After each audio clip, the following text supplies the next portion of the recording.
19. Il s'agit du nombre de restaurants, boucheries ou boulangeries condamnés à une fermeture administrative en 2022 en Indre-et-Loire pour ne pas avoir respecté la législation concernant les règles d'hygiène.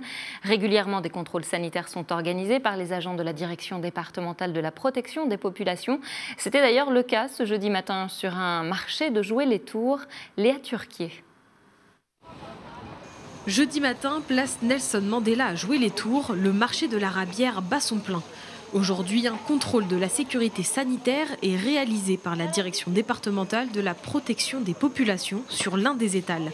Le commerçant souhaite rester anonyme pendant les vérifications de sa marchandise. Ça va être l'aspect général de l'étal de vente, si c'est pas trop surchargé, si les vitrines sont branchées, la propreté. Et ensuite, on va vérifier les étiquetages, les températures de produits, d'exposition, la tenue vestimentaire du personnel.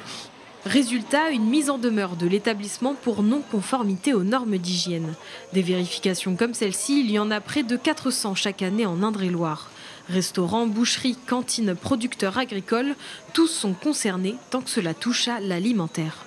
Le principal risque, c'est l'intoxication par la présence de bactéries pathogènes ou de virus dans l'alimentation. Ça passe par la formation du personnel, ça passe donc par ses pratiques au quotidien, par l'hygiène, le nettoyage, la désinfection, et ça passe aussi par les opérations de maintien au froid ou les opérations de cuisson, de refroidissement, de conservation des aliments. Les résultats des contrôles sont disponibles sur le site et l'application Alim Confiance. Quand la sécurité sanitaire de l'alimentation n'est pas assurée, les sanctions tombent. Donc vous avez 4 niveaux, très satisfaisant, satisfaisant, à améliorer et à corriger de manière urgente. Un établissement à corriger de manière urgente sera un établissement fermé.